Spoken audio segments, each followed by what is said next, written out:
It was about 11 o'clock in the morning.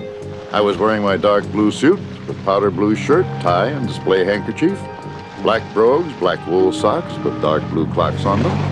I was neat, clean-shaven, and sober. I was everything the well-dressed private detective ought to be. I was calling on 10 million pounds.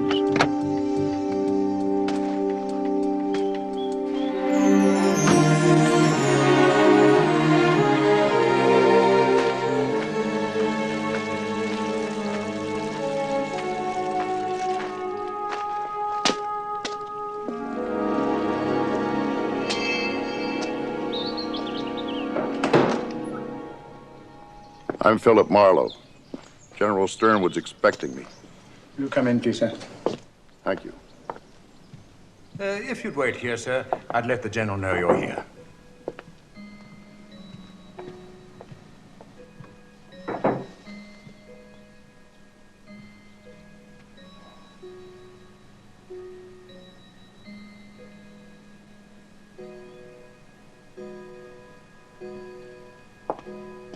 Tall, aren't you?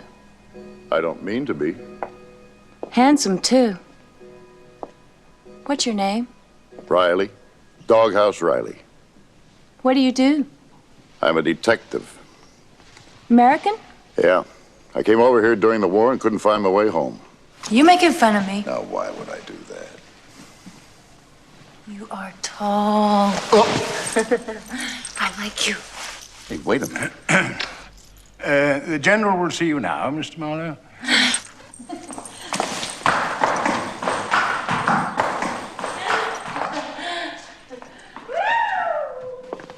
Who was that? Miss Camilla Sternwood, sir. You should start weaning her. She looks old enough.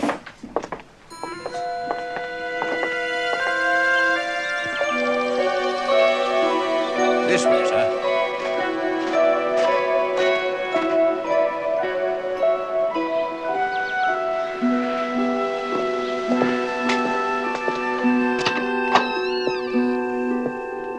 In here, sir.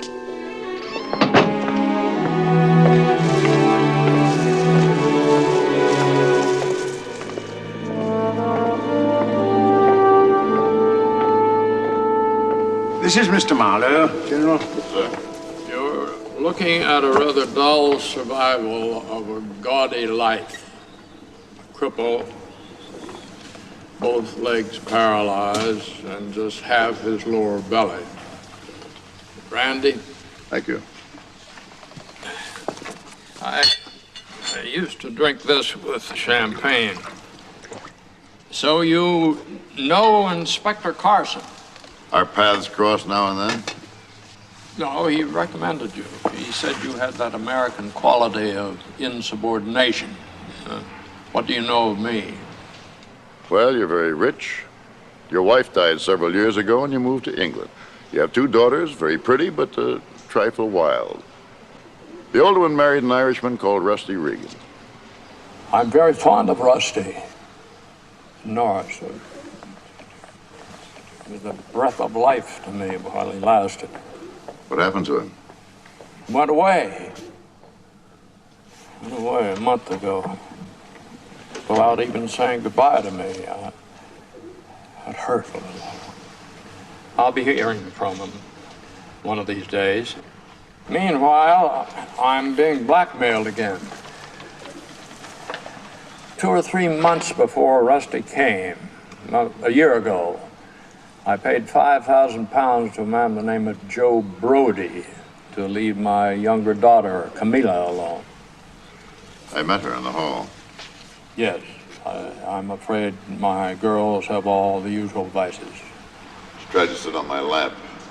I was standing up at the time.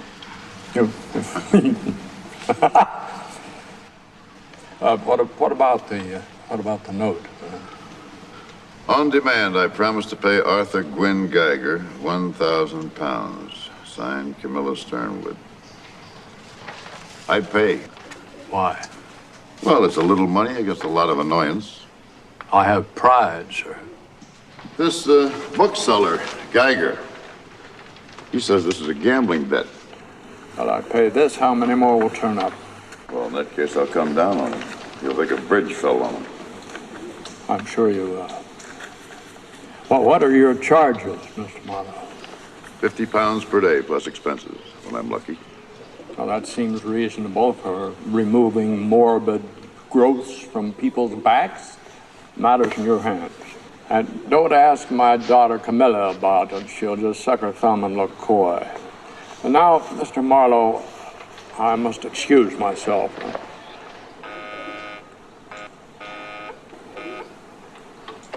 I'm tired.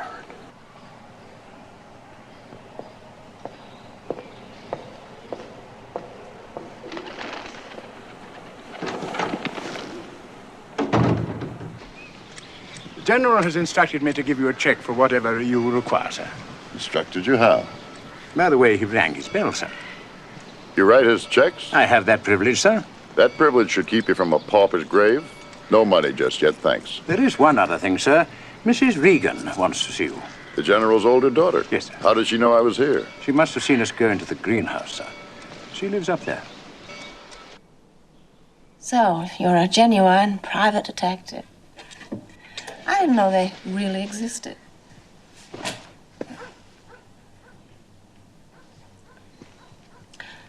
What are you staring at? What looks like trouble. Did you like Dad? I liked him. You like my husband? Rusty. Oh, Rusty was a lot of fun for Dad. More fun for Dad than he was for me. Did he say anything about Rusty?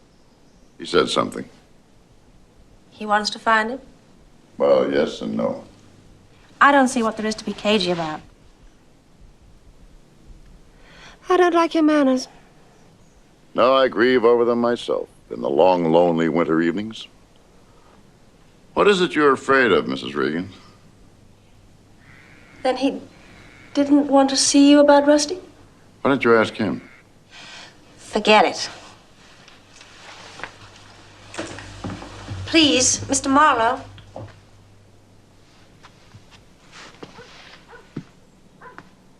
Please, could you find Rusty if Dad asked you to?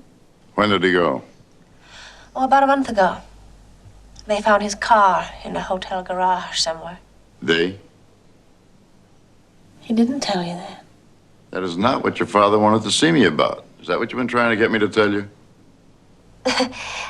As a matter of fact, yes. Very well, then I'll be trotting along.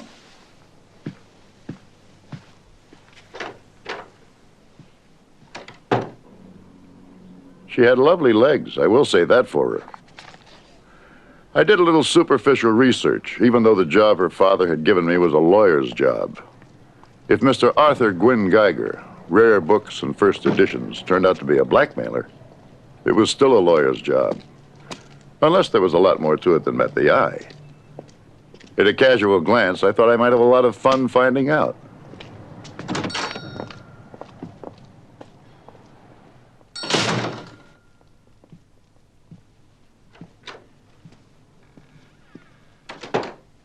Can I help you? Do you have a Chevalier Audubon 1840, the full set? Not at the moment, no. What about a Ben-Hur 1860? The one with the erratum on page 116. I'm afraid not. You do sell books. What does this look like? A banana? Do you collect old manuscripts? No, only unpaid bills. I see. Is Mr. Geiger expected back? Oh, I'm afraid not until later. Well, then I'll just sit and wait in one of your charming chairs. It'll probably be very late. Well, that's all right. I have nothing else to do except sit here and think about my trigonometry lesson. Yes. Of course.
I knew what the book would be, of course.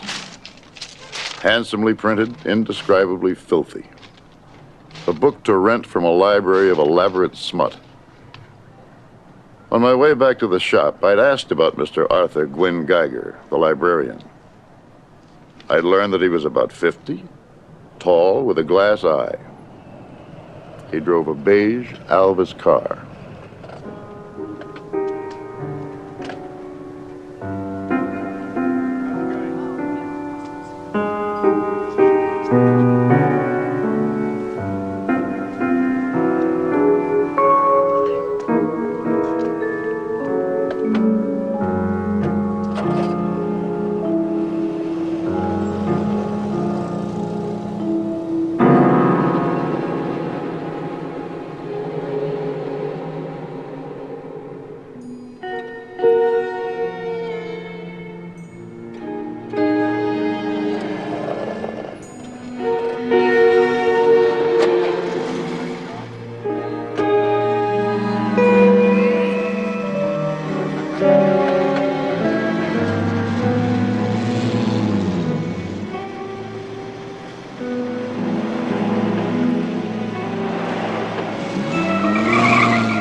All right, now, Dopey.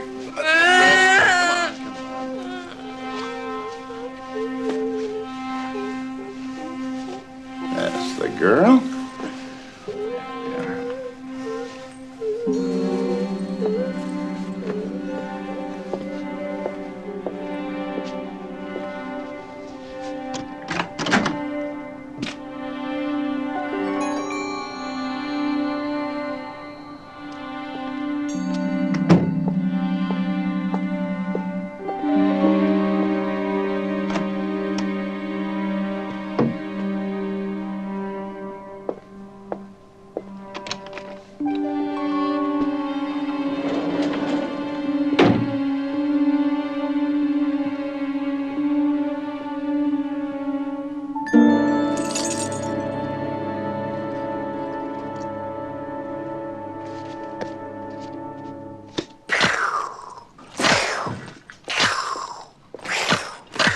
Sorry, honey, you're too late. They've already taken your pictures away. Come on, now let's go home. Come on.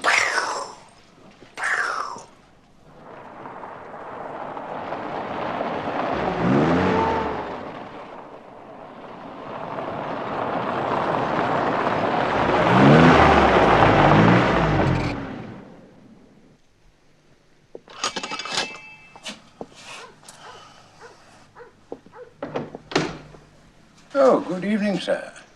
Good evening. Is Mrs. Regan home? No, sir. I hope the general's asleep. The evening is his best time for sleeping, sir. Maybe you'd better get the maid. I think this requires a woman's touch. Oh, dear me, yes. I'll get Matilda. May I call you a taxi, sir? No. No, as a matter of fact, I'm not here. You're just seeing things.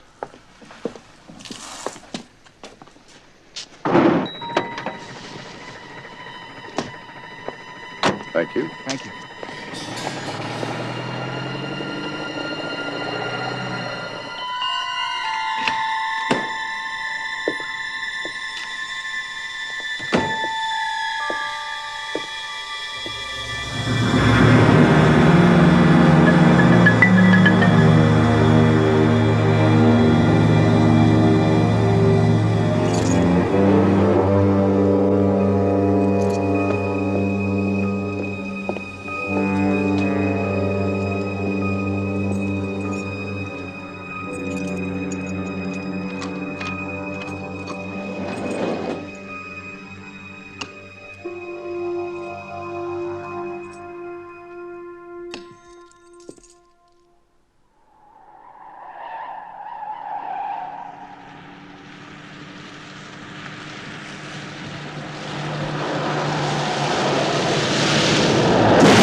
I'd told a dying old man that I'd come down on a blackmailer.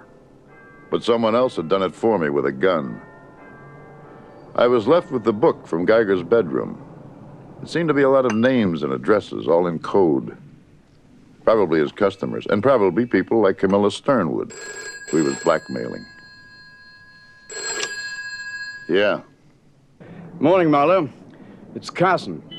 Did you see General Sternwood? Uh-huh. Then perhaps you know why his Bentley is washing about in the sea near Ramsgate. The car's a mess, and so's the man inside it. I'm driving down to take a look. Interested?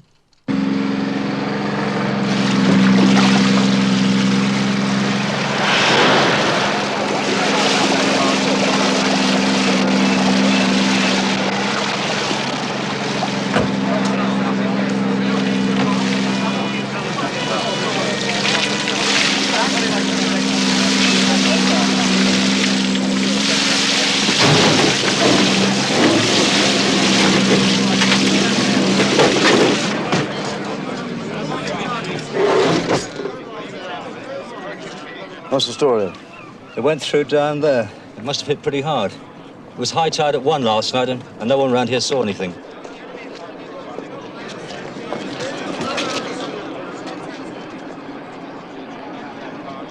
Broken neck seems to be the cause of death. What about that bruise? Looks like someone hit him while he was alive. I'd say suicide. He plowed an awfully straight furrow down the pier. We don't suspect foul play.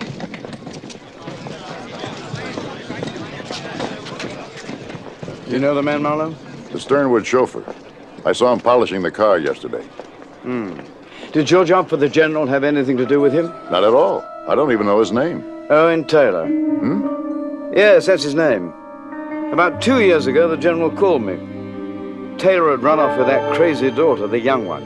I helped trace them. They were in Scotland where you can get married quickly. And? Well, next day, the older sister comes down and says that Taylor was gaga over her sister Camilla, and she put him up to the marriage thing. In the meantime, we checked. Found he'd done 6 months for robbery a few years earlier.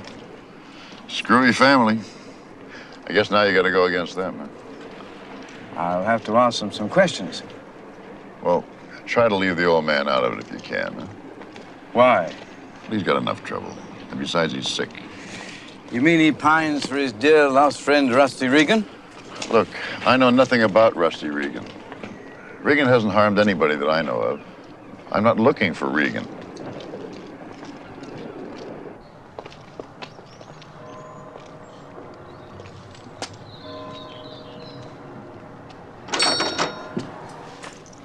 Oh, it's you. Is the Geiger in today? No, I'm afraid he's not. What was it that you wanted?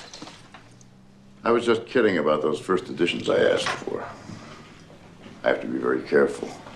I've got something that Geiger wants. Oh, a salesman. You better come back tomorrow, then. Hey, knock it off. I'm in the business, too. Look, if he's sick, I could go on up to the house. I haven't got forever. That wouldn't do any good. I told you he's out of town. Now just come back tomorrow. Oh.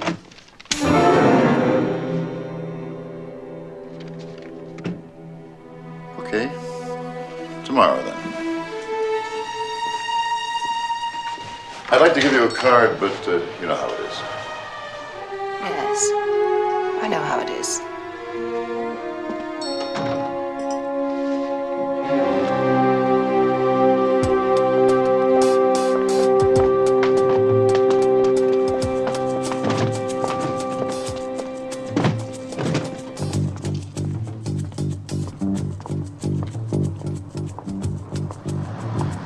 Taxi.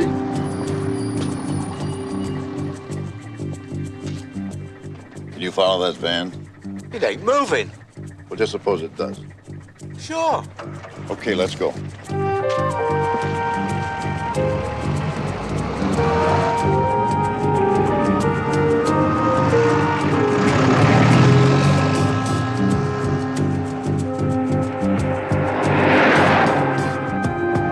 We're gonna lose them. Can't you go faster? Oh, be quiet.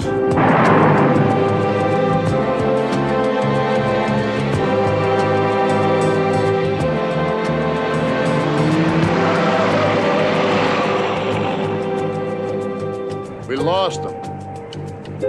What the hell? Try left. I said turn left. Look, if you don't like my driving, you know what you can do.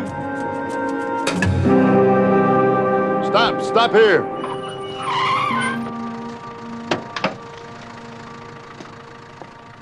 What about the fare? I gave you £5 when I got in. What about a tip, then?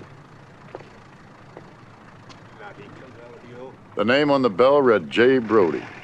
A man called Joe Brody had received £5,000 from General Sternwood to stop playing with Camilla and find some other little girl to play with. It could be the same J. Brody. Are those from my friend Joe Brody in number 3? Yeah. £100 a box, easy. And I've got a bad back. Well, you shouldn't join if you can't take a joke. Thanks.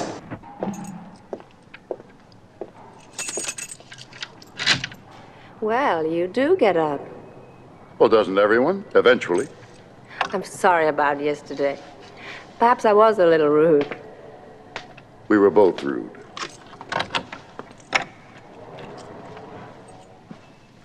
You don't put on much of a front. Well, you can't make much money in this business if you're honest. And you're honest? Painfully. How come you end up in this slimy game, then? How come you end up marrying a gun runner? Let's not argue again. I've been trying to get hold of you all morning. About Owen Taylor? You know about that? Oh, my friend Carson at the yard thought I did. Seems he knew more about it than I did. He told me that Owen at one time wanted to marry your sister.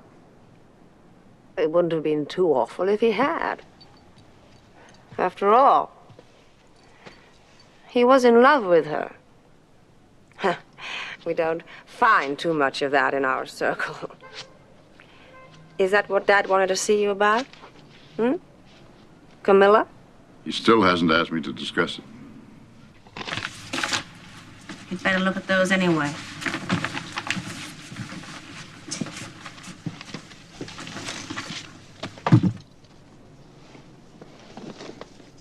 How much do they want? £10,000 by tonight, or else they give them to a porno magazine. The demand came how? This woman telephoned shortly after those arrived. She said there could be police involved, and if I didn't pay, I'd be visiting my sweet little sister in jail. Can you get the 10,000 cash? I could probably get it from Eddie Mars. Who? Eddie Mars. He owns the Chevelle Club. I was there last night, playing roulette. You would like roulette. All the Sternwoods love losing games, like roulette. Like marrying men that walk out on them. Like Dad, riding in steeplechases at 68 and being rolled on and crippled for life. Can you do anything? I think I can. I like you. Do you believe in miracles? I think I can get the 10,000. After all, I've been a good customer to Eddie Mars. And there is another reason why Eddie should be nice to me. Eddie's wife, Mona, is the woman my husband, Rusty, ran away with. Doesn't that interest you? I'm not looking for Rusty.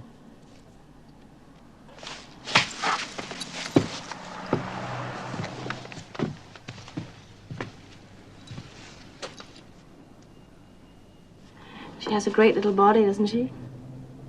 Yeah. You know, you should see mine sometime.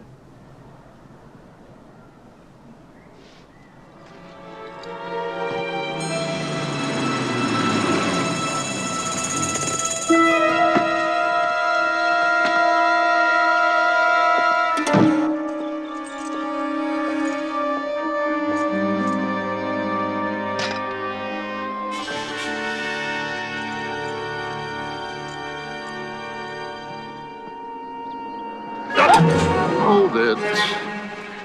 Hello. You remember me? Doghouse Riley? Come on. Let's go inside, huh? How much do you remember about last night? I was ill last night.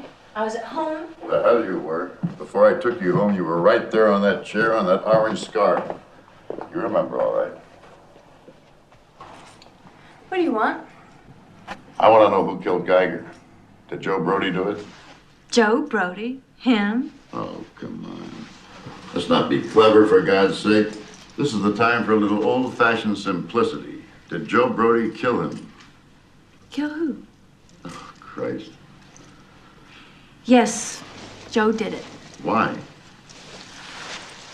I don't know. Have you seen much of him lately? I hate him. And you'd like to see him turned in for the killing, huh?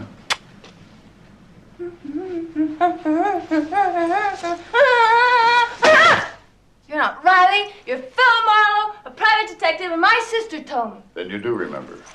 You came back here after the photos and you couldn't get in the house. Well, the photos are gone, so don't worry about it. Just forget that you were ever here. Leave it to Riley. I gotta go now. I was hoping to see Mr. Geiger. We don't know where he is. Oh, really? You are friends of his, of course. We just dropped by for a book. Books, eh? Yeah. Well, we'll trot along now. The little lady can go. But I'd like to talk to you, son. Stay a while.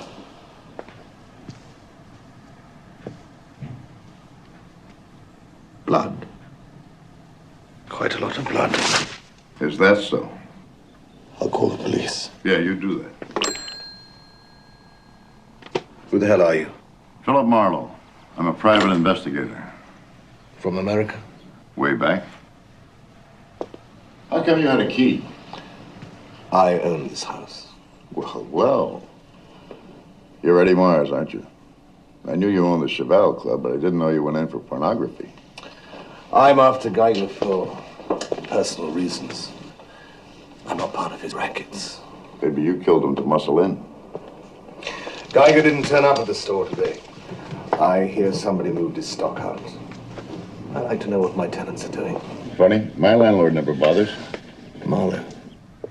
It's Stop believing you're so amusing. And stay away from this house. And stay further away from me, all right? I'll just drift. Oh, by the way, how's Mrs. Mars? We have a mutual friend, she and me, an Irishman named Rusty Regan.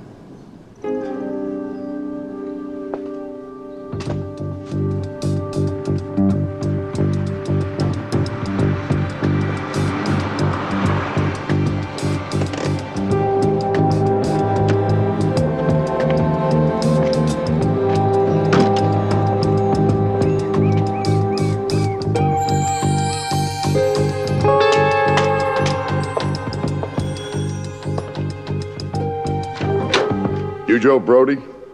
So what? You got the books, Joe. I've got Geiger's list of customers, the ones he was trying to blackmail. I think we ought to have a little talk about that. Well, I'm listening. Cigar?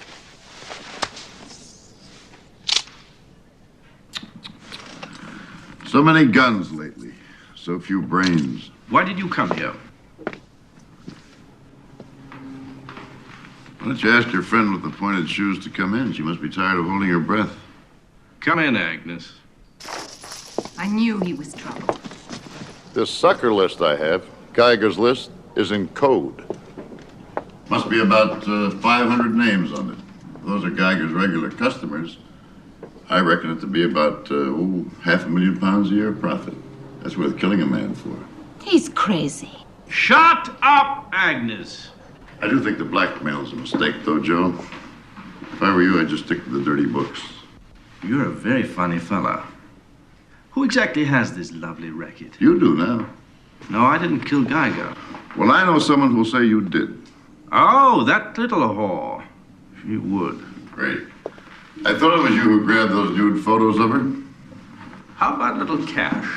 I'm running low, and Agnes and me want to move on. No chance. You win.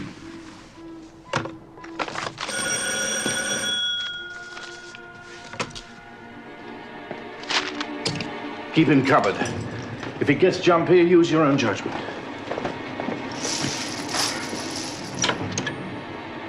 I want my pictures, Joe. I'm gonna get you, Joe. Joe, give me my pictures. Now listen, Camilla. Oh, wait a minute, Camilla.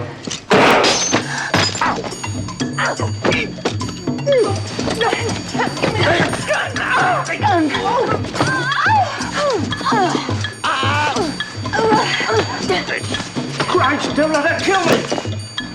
Just stay put, you'll be all right. Come on, honey, get up from there. You look like a Pekingese. The photos, Joe. Here. Is this the lot? Yep. Can I have my photos? Later. I'll take care of these. You go on home. Home? Yeah, you go home and wait for me. You take care of Camilla, don't you? Check. Can I have my gun? Later. Camilla likes you a lot.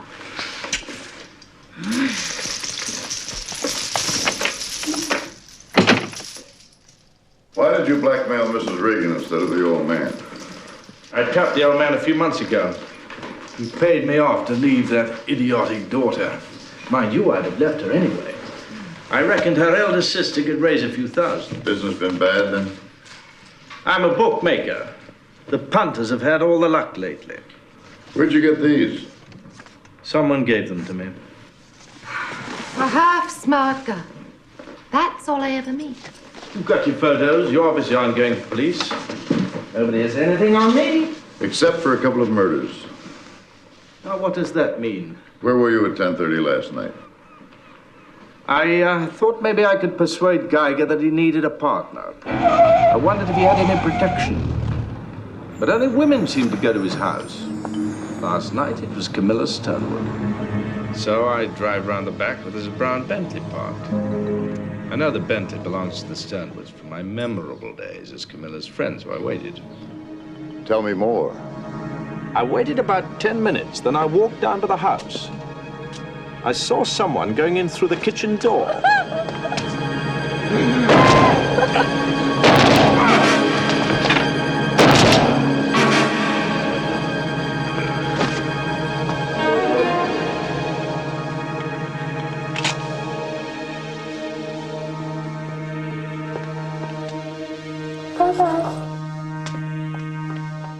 I saw the killer come running down the back garden, into the Bentley, and off. So you went after him and took the negatives. I followed him quite a long way. Then, the kid skidded into a phone box and I caught up with him.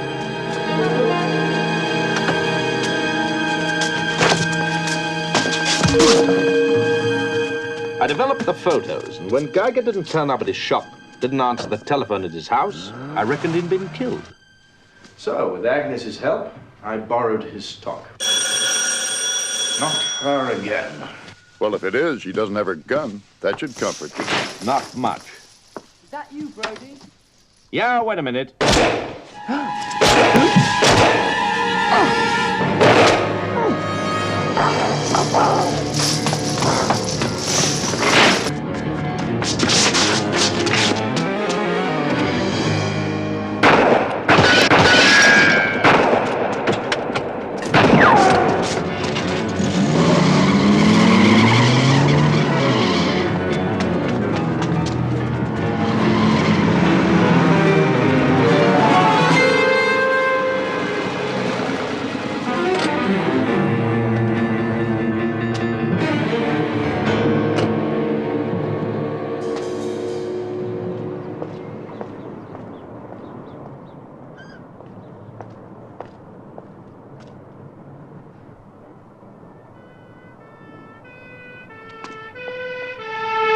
Near the cops.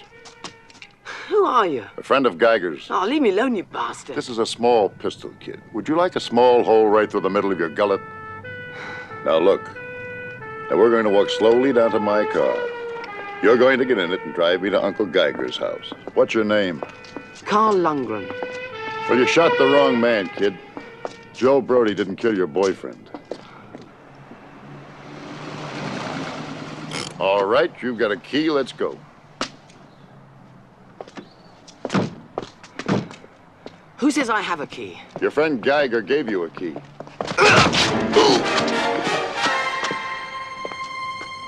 Why don't you shoot me?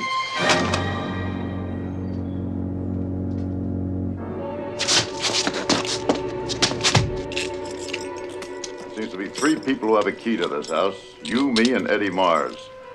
That means that you or Eddie Mars dragged Geiger's body out of here and hid it. I think you. Now, where is it?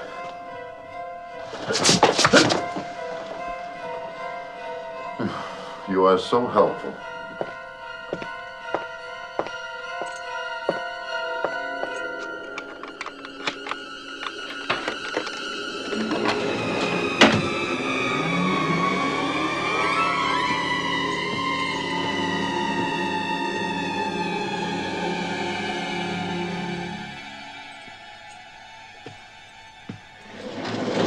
Here they are, then, lined up for the judges and for us.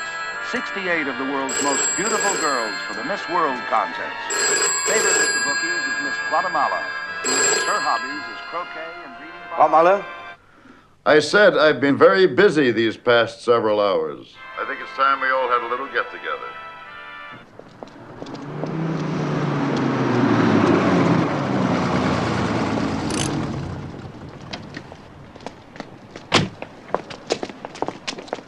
I'd call Commander Barker of C Division. All this is in his area. Always glad to help the department.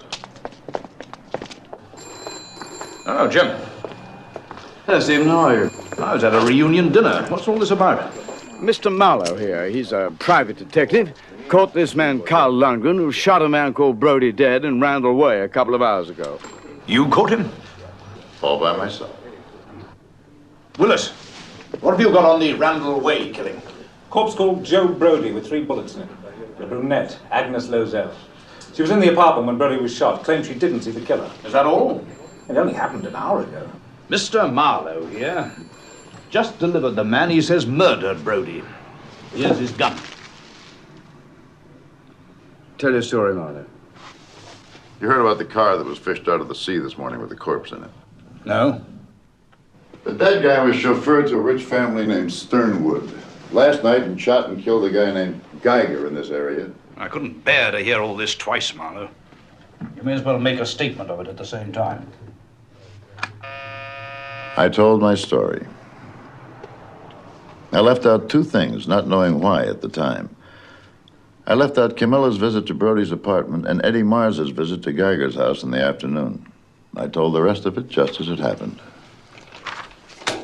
Sign it. So it seems the chauffeur Taylor committed suicide. Yeah, that's my guess. Who hid Geiger's body, then? Lundgren, the kid I gave you, must have done it. I suppose he came back while I was taking Camilla home, dragged Geiger's body out to the garage, and then later decided he hadn't done right by his friend, so he came back and laid him out on the bed. We'll keep the books, Marlowe. These blackmail notes from General Sternwood are yours. Thank you. And let me tell you something. I'm a close friend of old man Sternwood. In my time, I've done all I can to save him grief. But in the long run, those girls of his are bound to do something no one can hush up. This didn't start with Geiger. It started with Rusty Regan disappearing. What started? I think that's what the old man really wanted you to find out.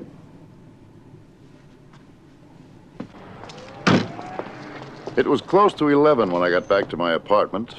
I'd concealed a murder and suppressed evidence for 24 hours, but I was still at large and nobody seemed unduly worried. As I got to the door, I heard my television was on. I wasn't in, so I guess somebody else must be.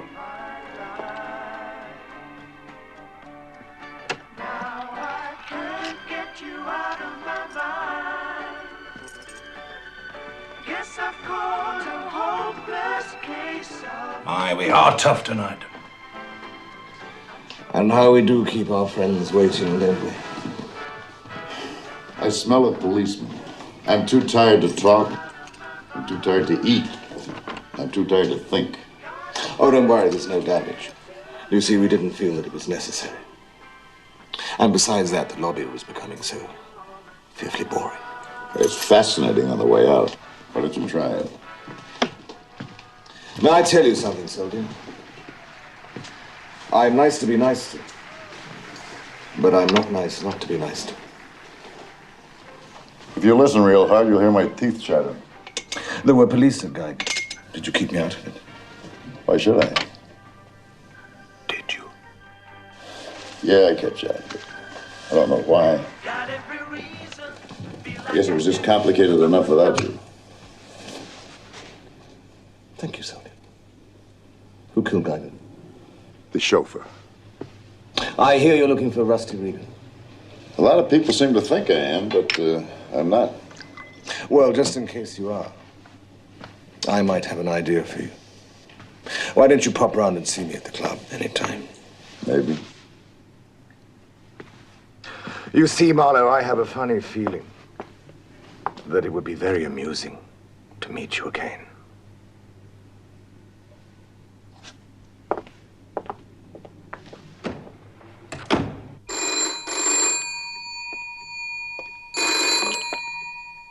General Sternwood's residence?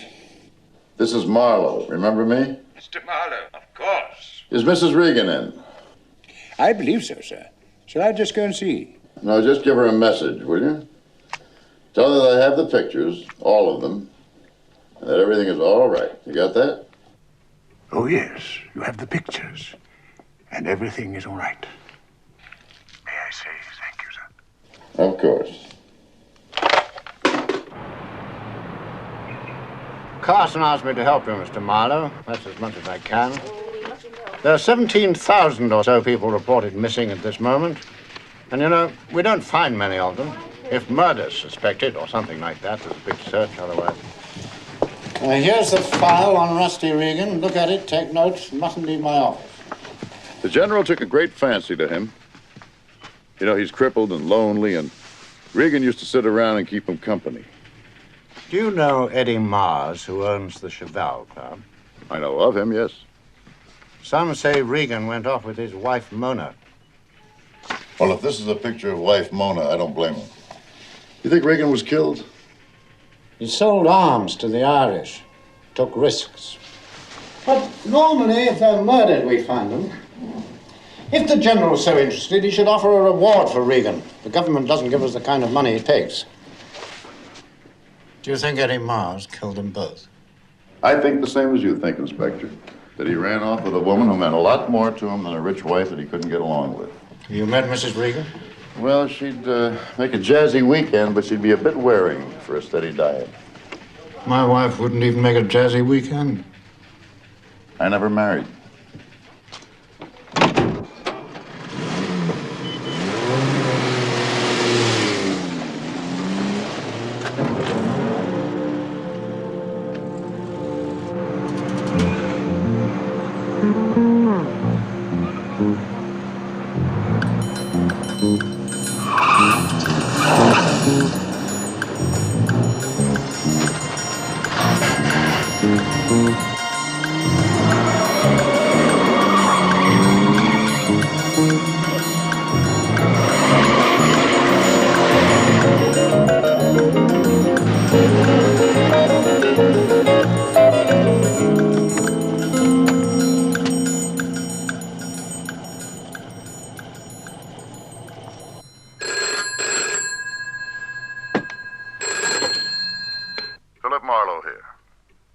Norris here, sir.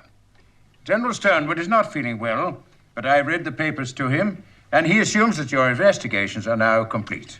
And he has instructed me to send you a check for £500. Well, that's very generous of him. I'll return the notes he gave me and destroy the photos. Then we may consider the matter concluded, sir? Why not? Very well, sir.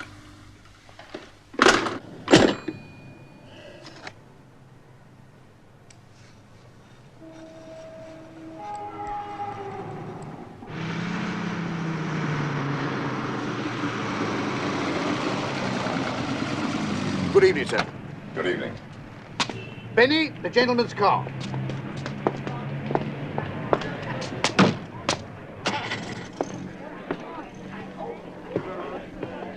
Your boss invited me, remember? Mr. Marlowe. Good evening, my lord. Evening, Mr. Mars, there's a Mr. Marlowe to see you. Let him have up to £2,000, no more. Ah, Soda. Very good to see you again. Do sit down. Ah, well, maybe a drink. You hinted that you had something for me. What is it? Have you been here before? No, I don't get any kick out of gambling. There's a friend of yours in there gaming on the wheels. I hear she's doing rather well. Charlotte Regan? Tell me, Soda, how much do I owe you? Owe me for what? For keeping me out of the newspapers. You said you had some information. Information. Information. About what? You have a short memory. Rusty Regan. Oh, that. I heard you got all that from Gregory at Scotland Yard. You heard?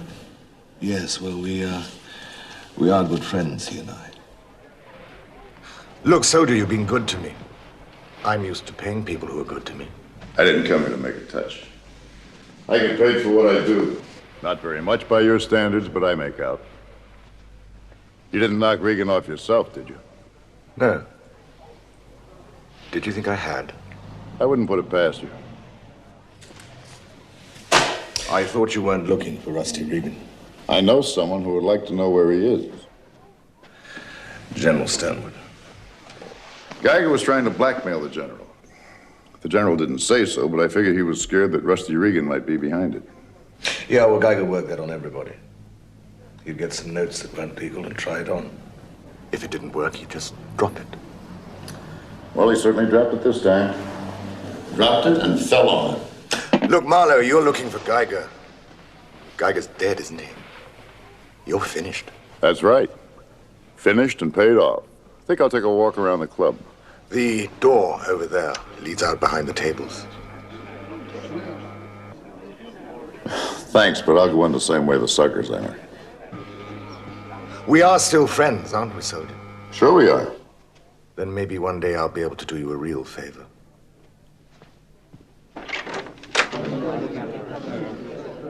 You wouldn't by any chance have somebody tailing me around in a gray Humber, would you? No. I mean, why the hell should I? I can't imagine.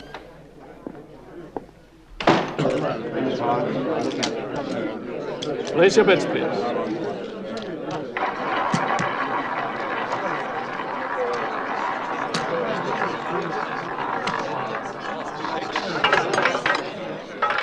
$21 red, red win. Scotch and water, please. Get it. Place your bets, please. Bottle of Dom Perignon, George, for the lady in pink. Doing all right for a change, is she? 8 straight wins in a row. 15 red, red win. She can't lose, can she? You want to bet?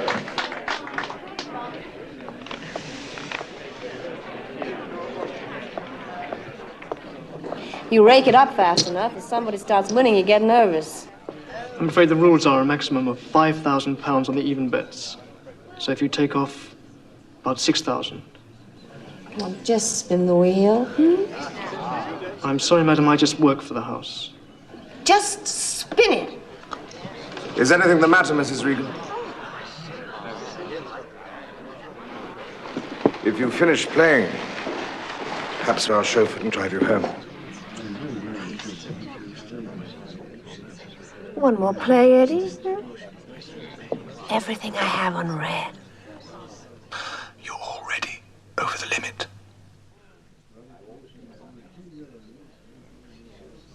If nobody else objects.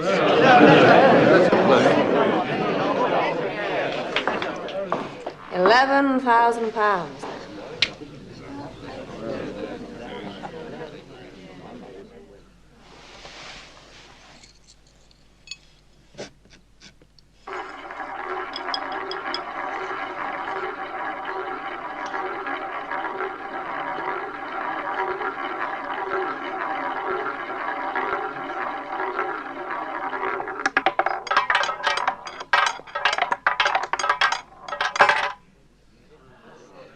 $7 red, red win.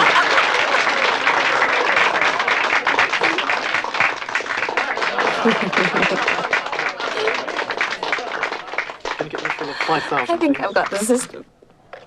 Shall I call for your car, sir? No, I think I'll get some air. The car park's just round there, down the alley, sir. Thank you. The attendant does have your key, sir. Thank you.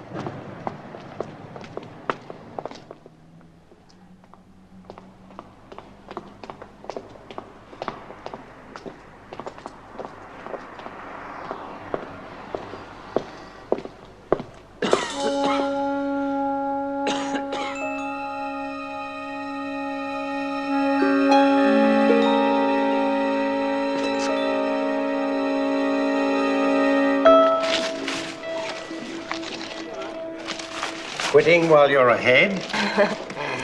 Why not? Makes a change.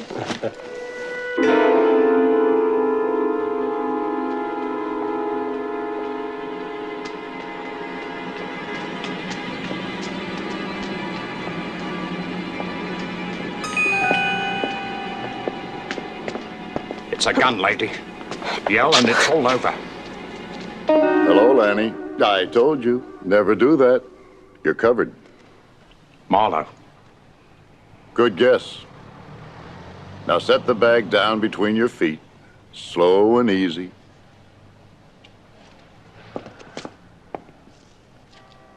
Tell me I can't get away with it. People just keep giving me guns. Town's falling to pieces.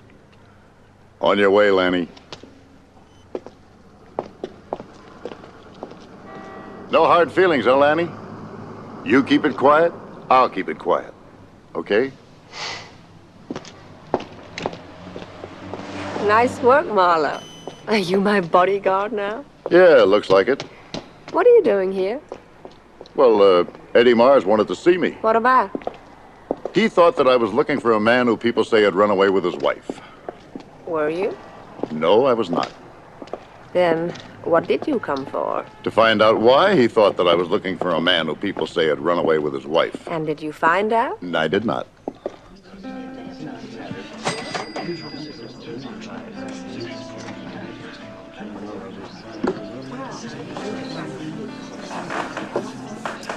What's Eddie Mars got on you?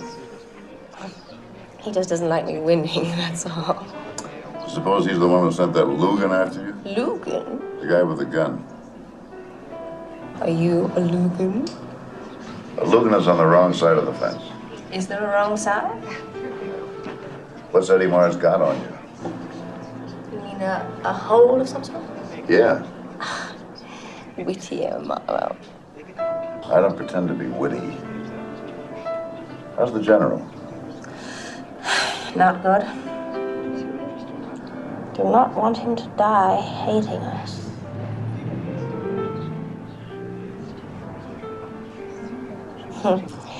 You shoot people, don't you, Mr. Marlowe? You're a killer. Me? You're one of those quiet, deadly men. No feelings. You've got enough shady friends to know different. They're all soft, Marlowe, compared to you. Killer.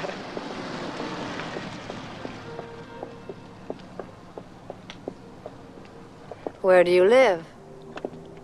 Westminster? By the cathedral? Do you care to show me? You want to see it? Yeah.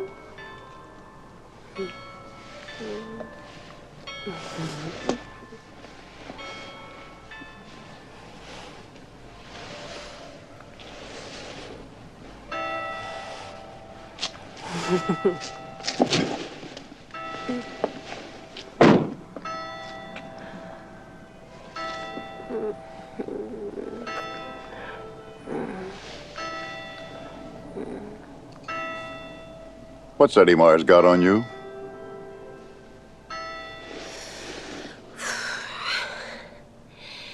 So that's the way it is.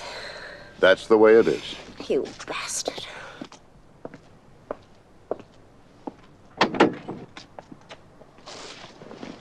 You rotten bastard. Look, kissing you is nice, but your father did not hire me to sleep with you. What's Eddie Mars got on you? Say that again and I'll scream. Go ahead, scream. Why do you think he has anything on me? Oh, come on. He let you win a lot of money, and then he has some comedian come after you with a gun and take it away? You're not even surprised. I think it's all an act.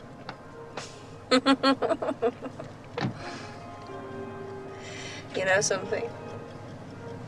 You have a wonderful way with women. So you won't be a sister to me? If I had a knife, I'd slit your throat just to see what would run out. I told you the first time I met you, I'm a detective. I work at it, lady. I don't play at it.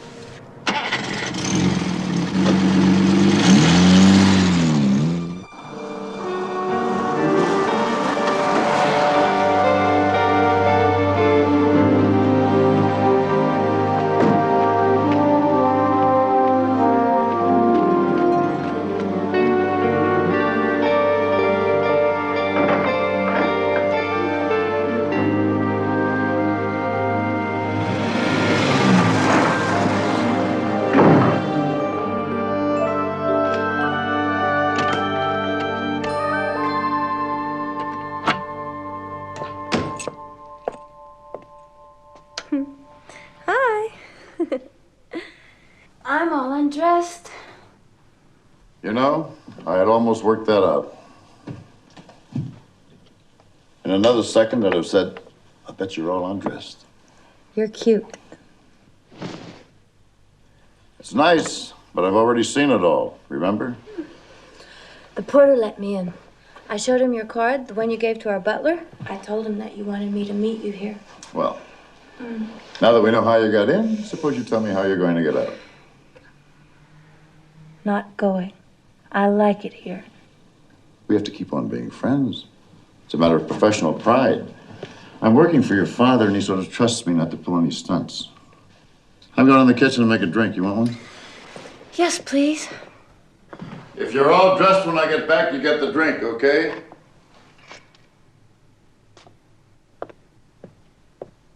Gimme. No. Not till you get dressed. You jerk. I will give you 3 minutes to get yourself dressed and get out of here. If you're not out by then, I will throw you out and you can get dressed in the hall. Now get started.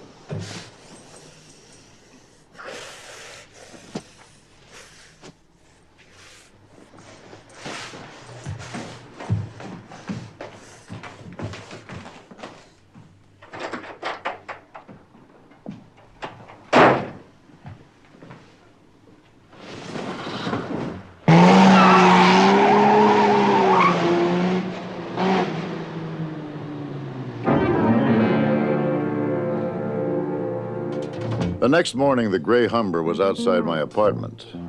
A small man sat in it, alone. He might be a cop with time to waste, or a smoothie in the detective business trying to chisel his way into my case.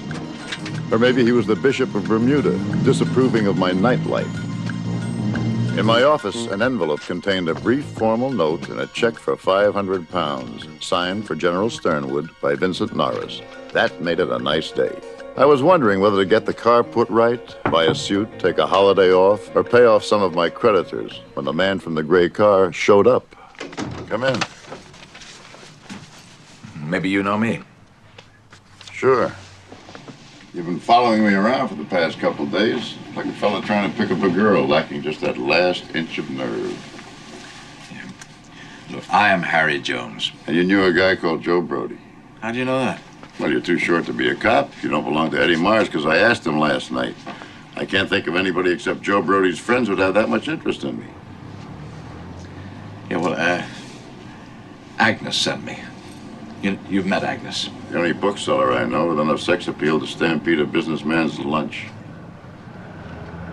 You made a crack up there. The day Brody got himself killed.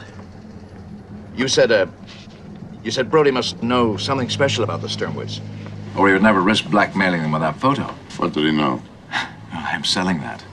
200 pounds. Look, we've got to get out, Agnes and me. She's too big for you. One of these days she's gonna roll over and smother you. That's not nice. No, you're right.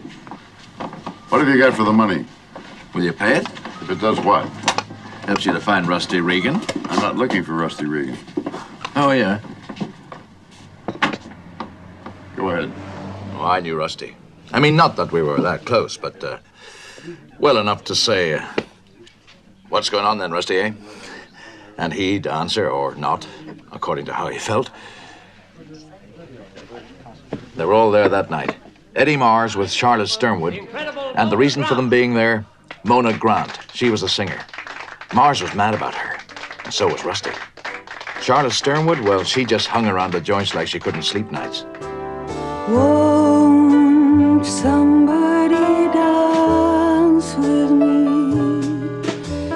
Start up a... Eddie Mars got Mona Grant, the singer.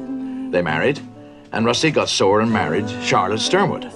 Well, the marriage was a bit, and Rusty started to see Mona, the singer.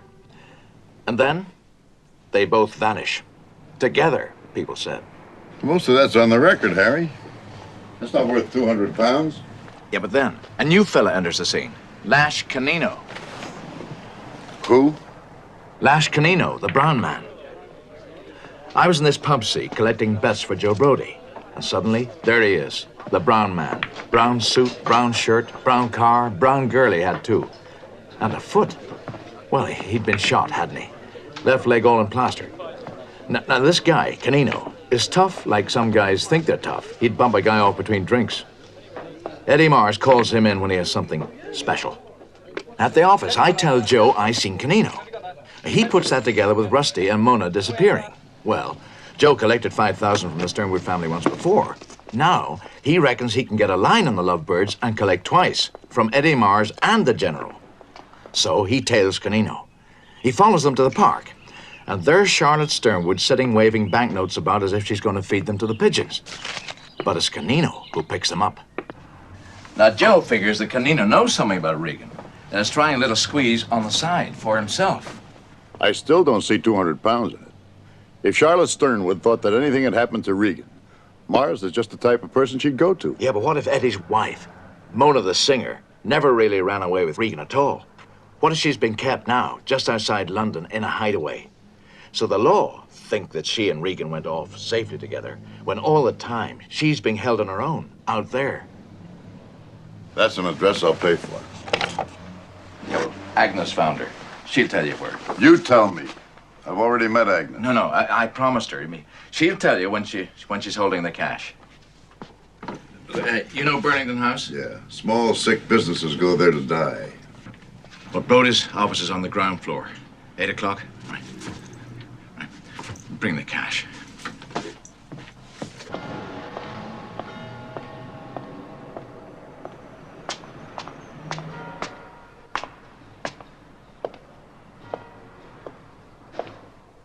Harry, Eddie doesn't like you seeing private detectives. That's naughty. You don't know that I am. Marlowe told Eddie Mars that someone followed him in a gray Hummer. Your car, Harry. Agnes wants to sell some information to it. We need money to get Sell out. what? Photos, you see. Photos of the Sternwood girl that Geiger took. Our information is that Marlowe already has her. No, Agnes kept some, you see. She's like that. Ah. And where is Agnes? No. I don't want to get her into this. Mr. Well, she is, she's at 68 Redlands Court, Kensington. You and I will go and visit her. And don't you be fooling me. Oh, no, that is the truth.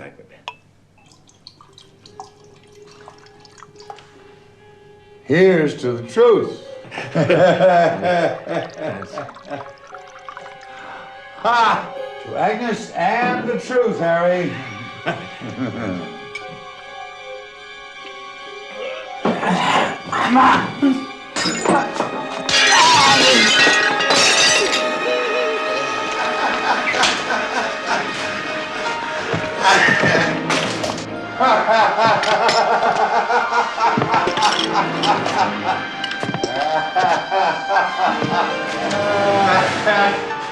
Well, now, you've got a world of lovers. Oh, Lordy, how they can love.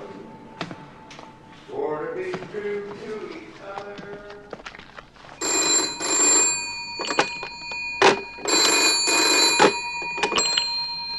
Hello? Is Harry there? Not at the moment, Agnes. Marlowe.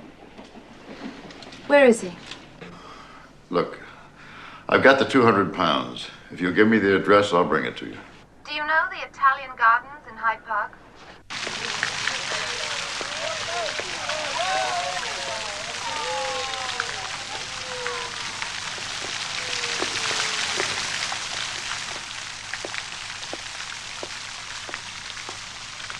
Give me the money.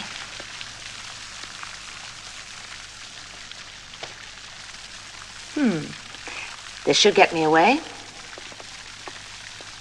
What happened to Harry?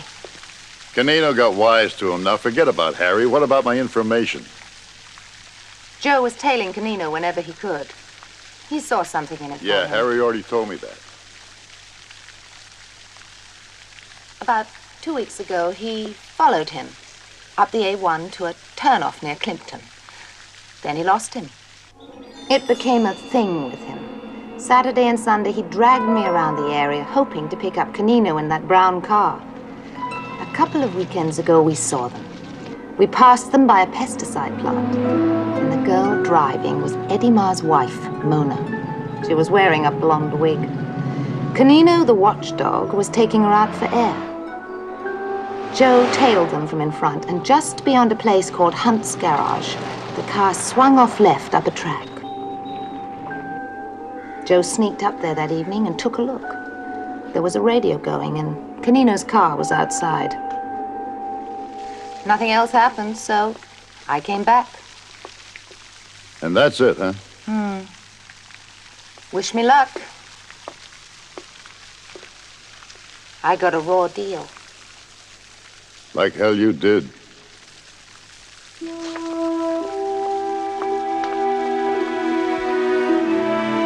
Agnes was wiping herself off the slate for good. 3 men dead, Geiger, Brody, and Harry Jones, and she went walking off between the waters with my 200 in her bag and not a mark on her. The case had been about a little blackmail, but all along it had been about Rusty Regan. Everyone I'd met was more interested in him than in anything else. Rusty Regan would run off with Eddie Mars's wife, Mona, but he hadn't. I was turning over in my head the scattered pieces of information that swirled like light snow in a heavy wind when fate stage managed the whole thing.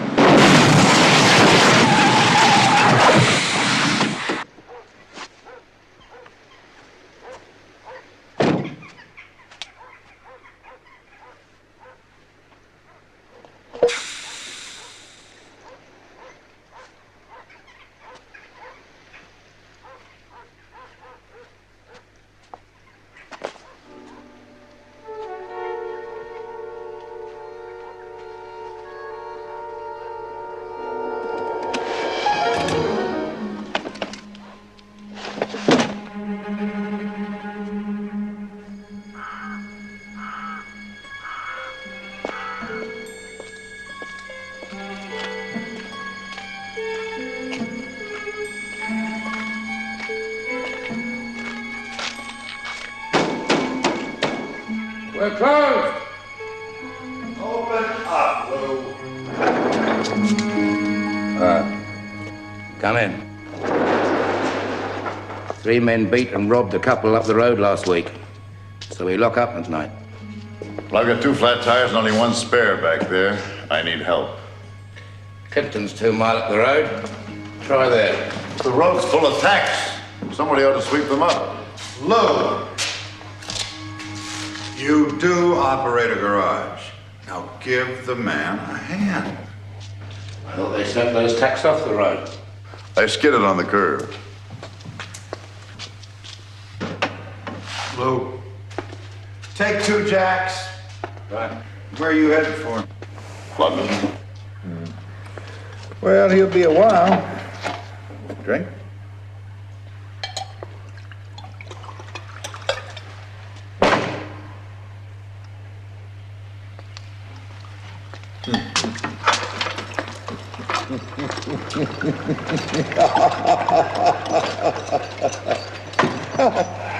This is not the road to London. I must have taken a wrong turn. Yeah.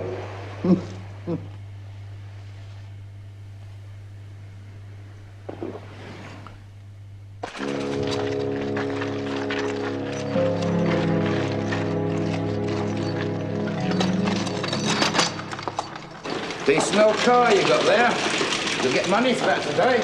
You want to sell it? Lou, just fix the flats. I am fixing them. Come on.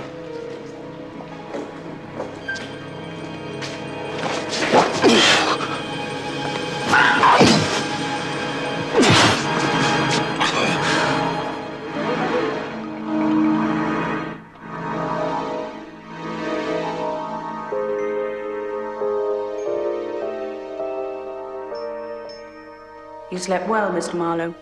What time is it? 12:30. You have a date? Maybe. Where are your boys? Out digging a grave? They had to go somewhere. Leaving you alone? You don't look too dangerous. I thought they were keeping you prisoner. Then why did you stick your neck out? Eddie wasn't doing you any harm? You know perfectly well, if I didn't hide out, the police would be quite certain Eddie murdered Rusty Regan. Eddie did murder Rusty Regan. Eddie didn't do anything. He's not a killer. Well, not personally, no. He has Canino. Canino killed a man tonight. Harmless little man who was only trying to help someone. I saw him do it. I don't believe Eddie was in on that. I thought platinum hair went out of style. It's a wig, silly. Till mine grows out. Who did that to you? I did, why? Yeah, why? To show Eddie I'd do what he wanted me to do. Hide out. That he didn't need to have me guarded. I wouldn't let him down. I love him. Good grief. Excuse me. Going? So soon? I've been stuck here for 2 hours drinking lager. Nature called. I'll wait for you.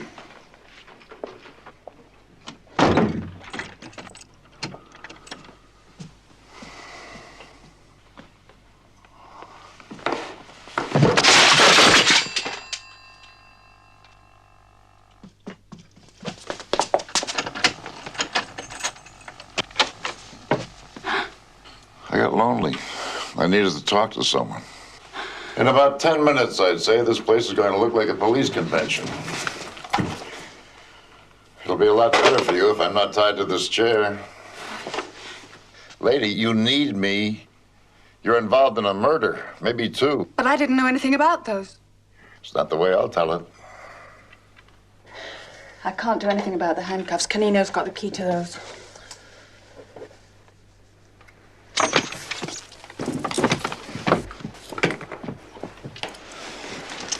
Better come with me if you want to keep on living.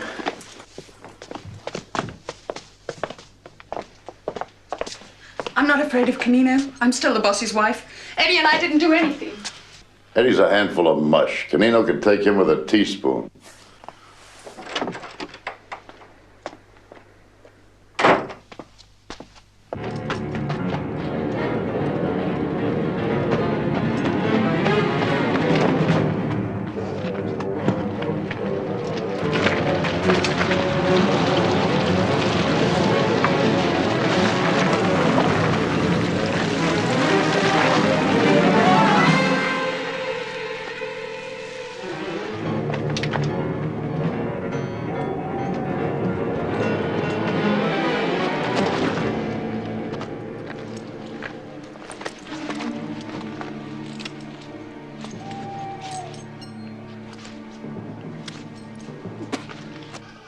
do you mean you can't find him? No! No message. I want to tell Eddie personally just how stupid you really are. Now, you get your things together. We're leaving.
You're playing too rough, Marlowe. There have been a lot of killings going on around here. I haven't been getting my fair share. You're lucky the girl's story backs you. I guess it comes under self-defense. And what does Eddie Mars come under? He's here. We're very big on statements today. He admits he hit his wife. He even agrees it's rather silly. He says he knew Canino, but only as a customer. He didn't know Harry Jones. Geiger was his tenant. So Mars just walks away free and happy, huh? Unless you've got some real evidence. Do you still think you can find Regan? I do not. I'm not even going to try.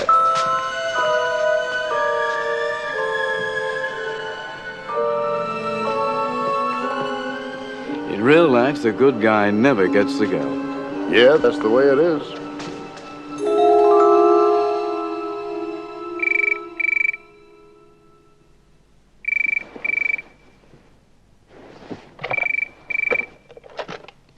Yeah.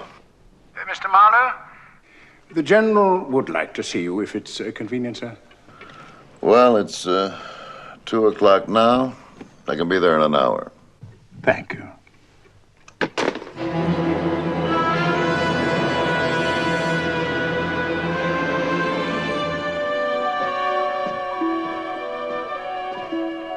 This way, sir. In here, sir. Mr. Marlowe is here to see you, General. Sit down, Mr. Marlowe. I didn't ask you to hunt for my son-in-law, Rusty Regan. You wanted me to, though. Well, you assume a great deal. I usually ask for what I want. I think you put those Geiger notes up to me as a test. Your man Norris thought with Geiger dead, the case was over. And you didn't. Now, why would a man like Geiger give you evidence of debt and expect you to pay up like a gentleman? He wanted to find out if anything was pressuring you. If there was, you'd pay. There was something pressuring you. You were afraid that Regan was not what he appeared to be. That he just stayed around to try to find ways to play games with your bank account. I don't care about the money, and I have no illusions about my daughter. But Rusty, are you still trying to find him? No, sir. I've been warned off. The cops think I play too rough. I'll give you 10,000 pounds to find Rusty. I don't even have to know where he is. A man has a right to live his own life. I just want to know that he's all right. Do I make myself clear? Yes, General.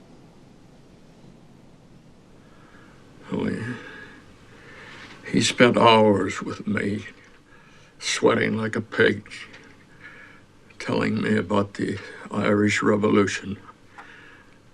Just a big curly-headed Irishman from Clonmel, sad eyes,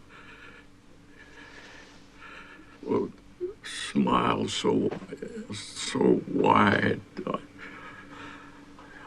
I may be vain in my judgment of a man, but he seemed pretty clean to me.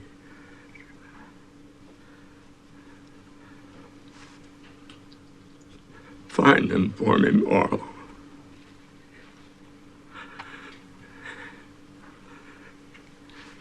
Just find him. I'll try, sir. You'd better get some rest.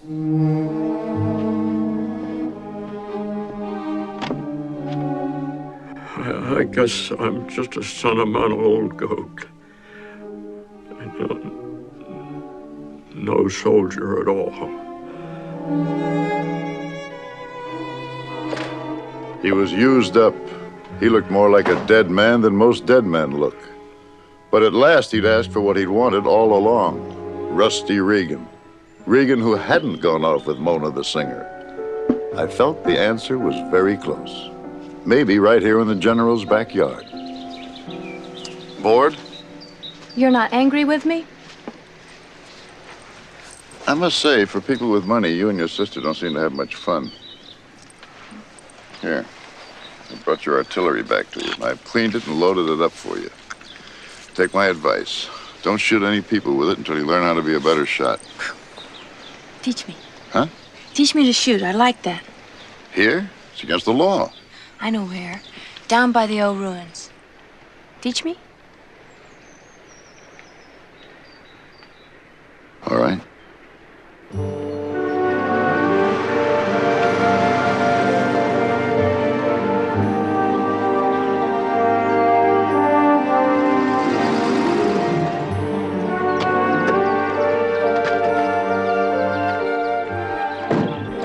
Like it? What is it? 2,000-year-old Roman ruins? Hey, watch that thing. It's loaded. I'll set this can up over there on the wall.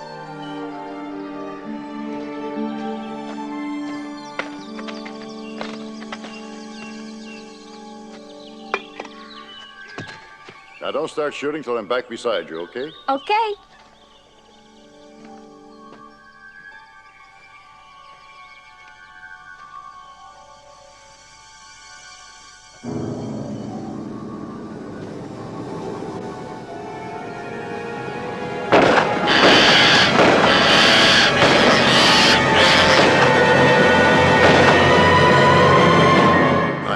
Cute. It's a good thing I loaded this thing with blanks. I had a hunch what you might do.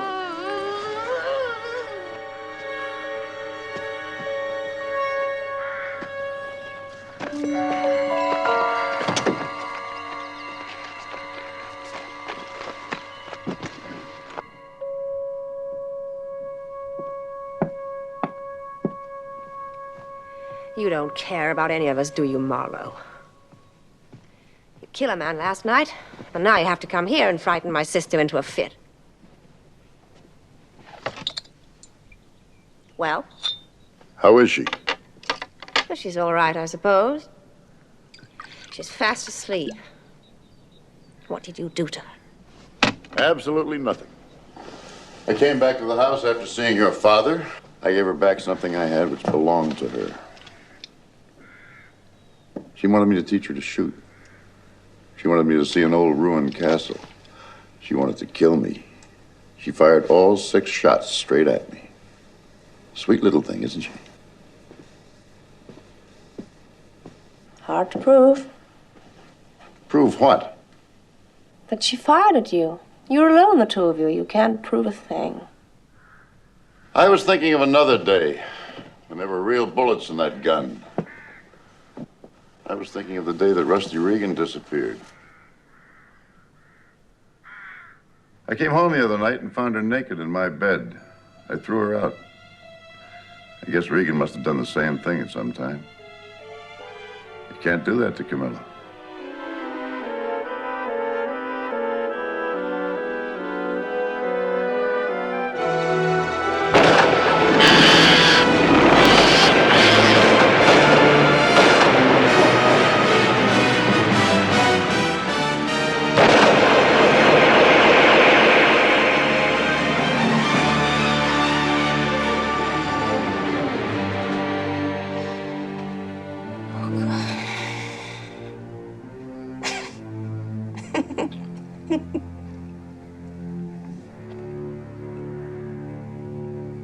Suppose you want money, too? How much money? 10,000 pounds? Is that what you paid Canino for getting rid of the body after you'd found out what she'd done and gone to Eddie Mars for help? But of course, that's small change compared to what Eddie expects to collect one of these days, isn't it? Eddie Mars used Geiger to blackmail your father. It was, as they say in law, a test case. Your father sent for me, which showed he didn't scare easily. Eddie had to know that. He had something on you and Camilla, and he wanted to know if he also had it on your father. If he had, he could collect a lot of money in a hurry. If he hadn't, he'd have to wait until you inherited your share of the 10 million. So he stage managed his wife's disappearance with Rusty Regan to fend off any inquiries. He didn't want that body found.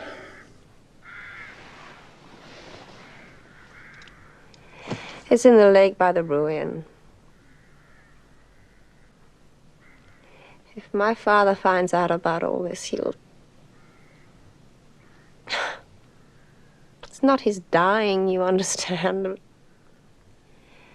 But what will he be thinking about while he's dying? I'll give you 3 days. Put her in private care.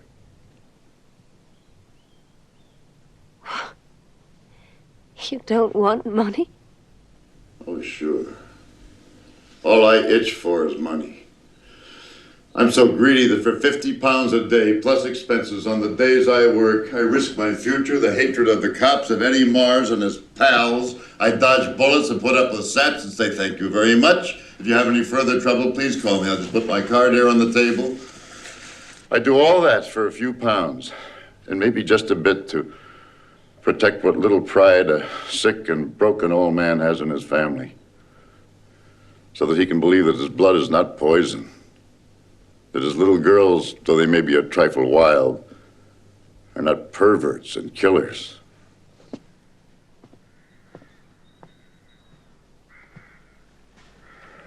Take her someplace where they'll keep her away from guns and knives and junk. Hell, she might even get herself cured, you know? It's been done.